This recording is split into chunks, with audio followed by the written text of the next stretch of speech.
Fala galera, bom dia, na área com vocês, o professor Adriano.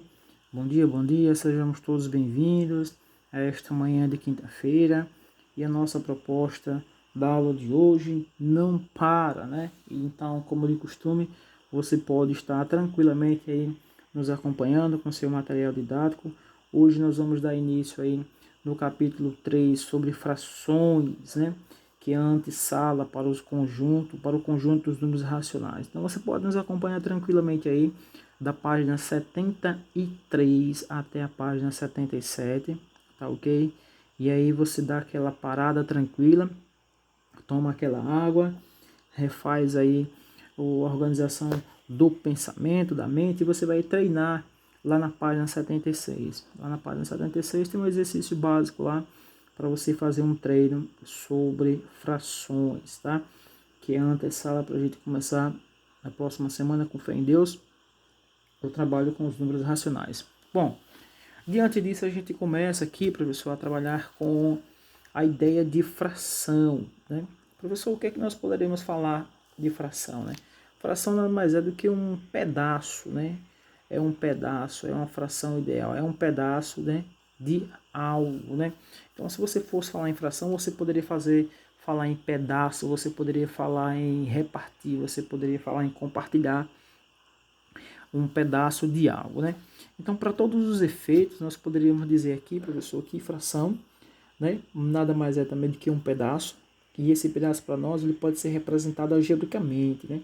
Então nós vamos dizer o seguinte, que fração nada mais é do que qualquer número que seja escrito, pode ser escrito da forma A sobre B. Qualquer número que você consiga colocar isso aí da forma A sobre B, você consegue ter uma ideia de fração. Professor, quando eu coloco aqui um número escrito dessa maneira, eu aqui saio com os elementos que eu já conheço, né? Então, o elemento de cima eu vou chamar de numerador, e o elemento de baixo é o denominador, né? O de cima, nu, e o de baixo, de. Então, aqui eu vou chamar de denominador, professor, denominador, tá bom? Então, dessa maneira que a gente coloca aí. Aqui também eu posso chamar de antecedente. E o embaixo nós vamos chamar de consequente, né? Antecedente, embaixo nós vamos chamar de antecedente e consequente, tá bom? Então, dessa maneira nós ficamos representando, né? Representando aí esses algarismos. Mas antes também eu queria mostrar para vocês o que representa, né? Professor, o que representa um numerador de uma sequência? O numerador de uma sequência indica quantas partes do inteiro nos interessa, ou seja, uma fração ideal daquilo que nos interessa, né? Então nós temos essa aqui, né? A fração é a parte, né, do objeto que nos interessa, né? Que nos interessa. E isso nós vamos chamar de numerador. Professor, qual o entendimento do denominador? O denominador. O entendimento do denominador indica em quantas partes de mesmo tamanho o objeto vai ser repartido, né? Então aqui tem a ver com fração ideal, né? Repartir, dividir, tá? E aqui nós vamos trazer alguns exemplos, né? Eu tenho um exemplo aqui dessa fração. Professor, por que esse número é chamado de fração? Ele é chamado de fração porque ele representa exatamente duas partes, né? Dois elementos, né? No meu caso aqui, o 2 será chamado de numerador e o 3 é chamado de denominador, né? Então, observe que esses dois elementos estão presentes aqui. E aí, como a gente já tinha falado anteriormente, o que significa cada um, professor, né? A fração do objeto que nos interessa está aqui e a fração ideal que foi repartida. Então, o entendimento dessa questão é a seguinte, né? Essa figura foi dividida em três partes iguais e duas me interessou. Para fazer a representação dessa figura, a gente pode colocar uma figura básica assim, né? A figura anteriormente estava inteira e ela foi dividida exatamente em 3 partes, né? Ela foi dividida exatamente em 3 partes, né? 1, 2, 3, né?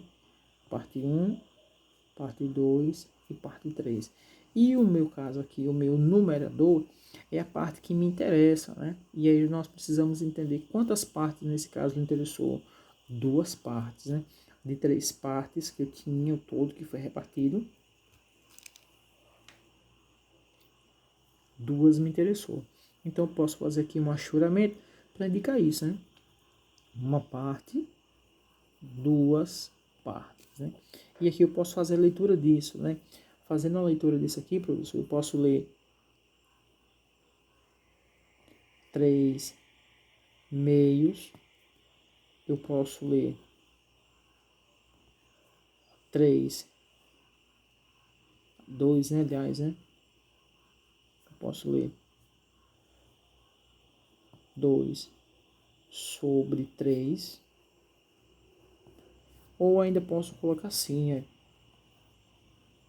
2 está para 3, né? Então observe que eu posso ter essas duas ou mais leituras, né, do que representa fração para nós. Então observe que nesse primeiro momento aqui eu estou colocando a fração, né, a fração numérica para representar o gráfico. Professor, eu posso colocar diferente, né? Eu posso colocar, por exemplo, o gráfico, o desenho e representar a fração? Pode, vai depender da sua interpretação, né? De como você vai interpretar essa sequência, né? Então eu quero representar essa sequência aqui, ó. Essa sequência. Professor, qual a fração que representa a parte pintada? A parte pintada, representada no desenho, nós vamos ter da seguinte maneira, né? Nós vamos precisar voltar para o conceito de numerador e o conceito de denominador. Observe que a minha figura foi dividida exatamente em quantas partes? 1, 2, 3, 4. Então, ela vai ser o meu denominador, que vai indicar para mim a quantidade de frações ideais que a figura foi dividida. No meu numerador, eu vou pegar a parte que me interessa, né? A parte que me interessa é a parte 1, né? Ou seja, apenas uma parte me interessou. Então, ela está aqui, tá? Então, dessa maneira, eu posso fazer uma leitura dela, né? A leitura dela seria 1/4. Professor, o que significa isso? Significa dizer que a figura foi dividida em 4 partes e que você pegou apenas uma, tá? Então, dessa maneira fica representada para nós aí a ideia de fração e suas relações, né? Uma outra parte que eu queria mostrar para vocês é com relação à quantidade, né, fracionária, quantidade fracionária, né? Professor, o que é isso? Ora, tranquilo, eu vou mostrar para vocês. Se eu fizer essa pergunta, 1/4 de 12 daria quanto, professor? Então, é esse tipo de situação que nós vamos aprender agora, né? Então, eu coloco aqui, eu quero saber 1/4 de 12, né? Ou seja, nesse caso específico aqui, eu estou trabalhando com a quantidade, né, fracionária de um algarismo inteiro. Então, posso ter aqui algumas representações com relação a essas operações, né? Então, para resolver esse caso, eu poderia fazer algumas delas aqui com vocês. Observe, muito fácil. Eu poderia fazer o seguinte, ó, usar duas operações. A primeira multiplicação e a segunda divisão. Então, ficaria assim, 12 vezes 4 dividido por 1, né? 12 dividido vezes 1, aliás, né? Deixa eu consertar aqui, não ficou legal. Ficaria 12 dividido por 4 vezes 1. Vamos ver como é que acontece, como é que fica aqui. Primeiro a ordem que aparece, divisão ou multiplicação. Então eu tenho 12 dividido por 4, eu tenho 3. 3 vezes 1, 3, ou seja, 1/4 de 12 corresponde exatamente a 3, né? A 3. Professor, mas eu não quero fazer dessa maneira, não. Eu posso fazer de outra, tem um jeito de fazer diferente? Tem.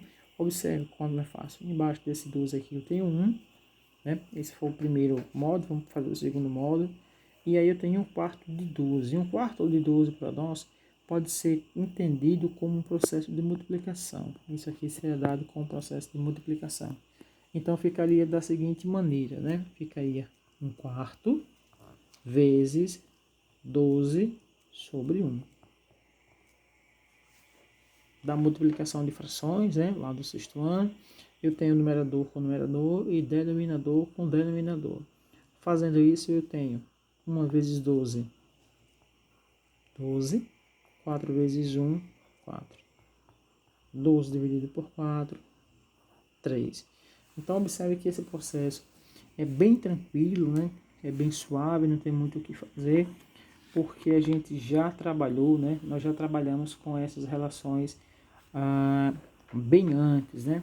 Bem antes do que nós estamos vendo agora, né? E agora nós vamos só fazer o processo de aprofundar, né? Aprofundar. Então, continuando aqui, eu tenho essa última relação, que são as frações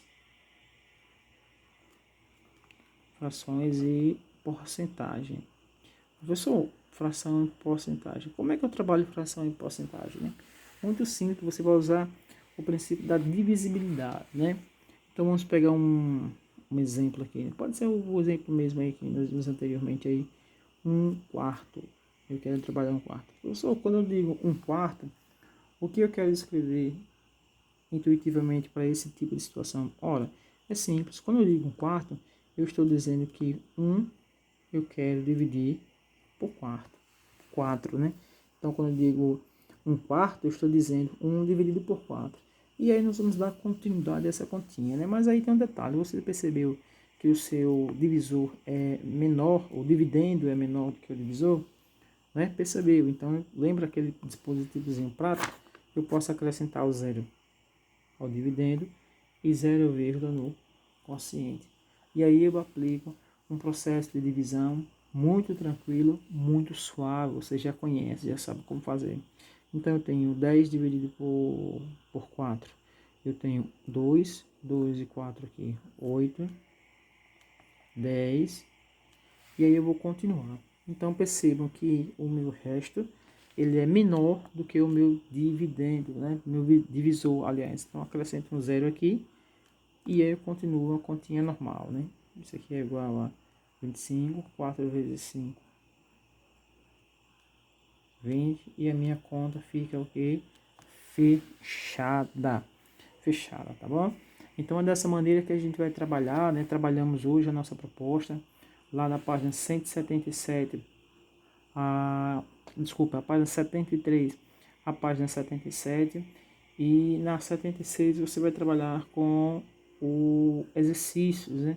Então pratiquem, voltem o vídeo, vão lá no livro, estudem bastante para a gente ter sucesso nas próximas avaliações. Tá bom? Um grande abraço para vocês, até o nosso próximo encontro.